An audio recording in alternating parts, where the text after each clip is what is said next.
Anak SMA boleh pacaran. Pembahasan mengenai pacaran merupakan percakapan yang menarik bagi para remaja karena hampir semua remaja mengenal istilah pacaran. Bukan hanya remaja tapi anak SD pun tahu apa itu pacaran, anak TK pun tahu apa itu pacaran.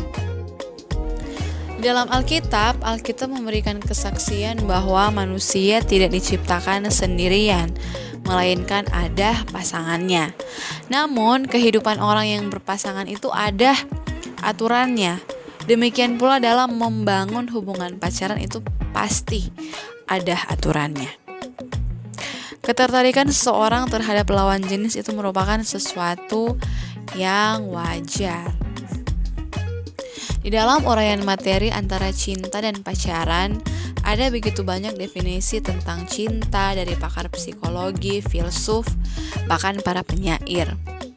Ada filsuf lainnya yang mengatakan bahwa cinta sulit untuk didefinisikan dengan kata-kata.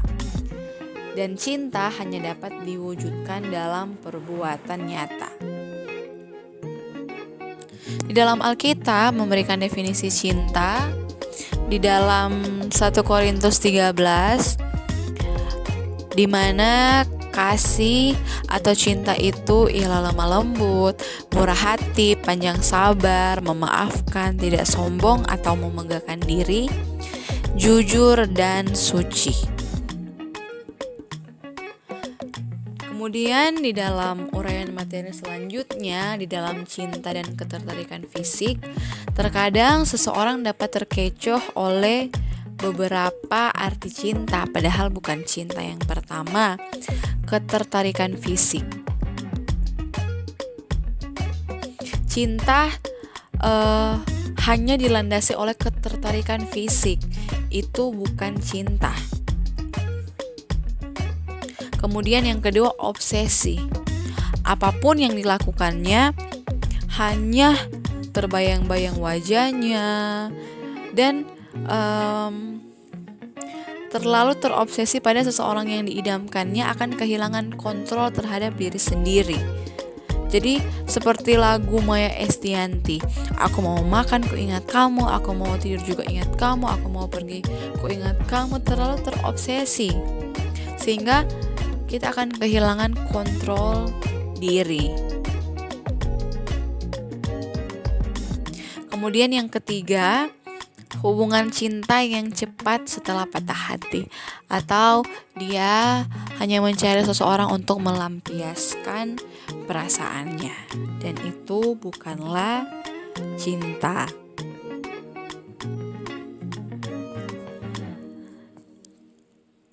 Manusia selalu membutuhkan orang lain dalam hidupnya. Manusia diciptakan tidak sendirian.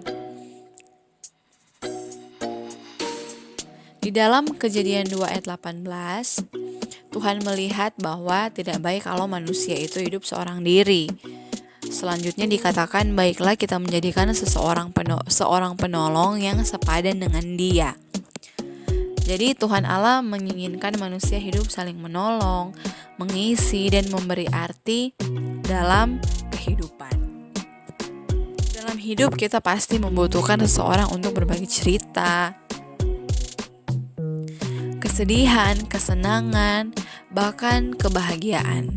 Kita patut bersyukur karena kita dapat memiliki teman, sahabat untuk kita dapat berbagi di dalam banyak hal.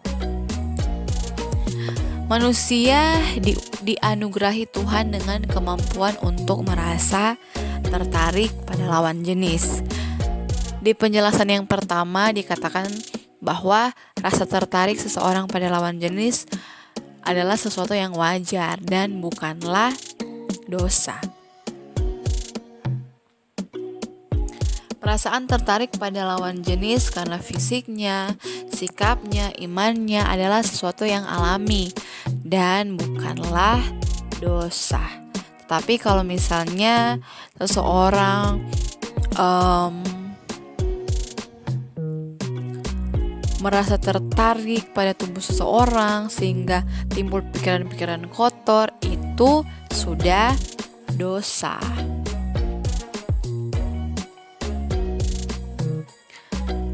Jika kita menyukai seseorang ataupun jatuh cinta kepada seseorang, coba kita renungkan mengapa kita menyukainya. Misalnya kita merenungkan karena fisiknya, misalnya ia tampan atau cantik, badannya bagus, atau karena dia populer sehingga kita menyukainya. Atau yang kedua, karena sikapnya, misalnya dia lemah lembut, jujur, sederhana, tegas. Atau karena imannya, ia taat pada ajaran agama dan setia dalam beribadah. Atau kita menyukai seorang karena anak orang kaya, memiliki mobil atau kendaraan yang dapat kita tumpangi. Jadi kita renungkan kenapa kita menyukai seseorang. Apakah kita ada di kriteria pertama, kedua, ketiga, atau keempat. Dan coba kita renungkan apakah sudah waktunya bagi kita untuk pacaran. Ada banyak anak remaja yang bertanya apakah anak SMA boleh pacaran, tetapi kebanyakan sudah tidak bertanya karena sudah banyak yang masih SMP pun sudah pacaran. Nah, jawabannya apa? Apakah anak SMA sudah boleh pacaran? Jawabannya bukanlah soal boleh atau tidak boleh, melainkan apakah kita sudah memiliki pemahaman yang cukup tentang arti pacaran dan batas pacaran. Apakah kita sanggup membagi waktu dengan baik antara pacaran dengan belajar? Ada sejumlah konsekuensi yang harus kita terima jika ingin pacaran, antara lain kemungkinan penolakan dari orang yang kita taksir, atau putusnya sebuah hubungan yang kita bina, atau menyebabkan rasa sakit hati. Ada juga beberapa penyimpangan yang terjadi dalam berpacaran yang mengakibatkan penderitaan. Misalnya apa? Remaja yang hamil di luar nikah, pacar yang mempengaruhi kekasihnya untuk menjadi pecandu obat-obat terlarang, dan lain sebagainya. Jadi renungkanlah, apakah kita menyukai seseorang tadi karena imannya, atau karena fisiknya, karena sikapnya, atau karena dia anak orang kaya. Nah terus apakah anak SMA sudah boleh pacaran? Jawabannya tadi apa? Bukanlah soal boleh atau tidak boleh, melainkan apakah kita sudah memiliki pemahaman yang cukup tentang arti pacaran dan batas-batas dalam berpacaran. Apakah kita sanggup membagi waktu dengan baik antara pacaran dan belajar.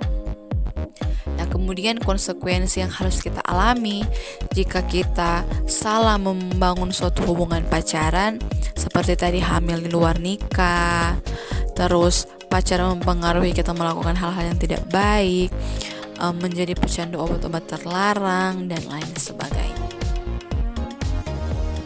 Jadi cinta adalah ekspresi perasaan kagum, suka, dan sayang yang diwujudkan dalam tindakan mengasihi dan memahami orang yang dicintai. Jadi seperti di dalam 1 Korintus 13, kasih itu tidak melakukan yang tidak sopan. Nah, jadi orang harus tahu apa arti cinta sebenarnya dan merenungkan apakah sudah waktunya untuk kita pacaran.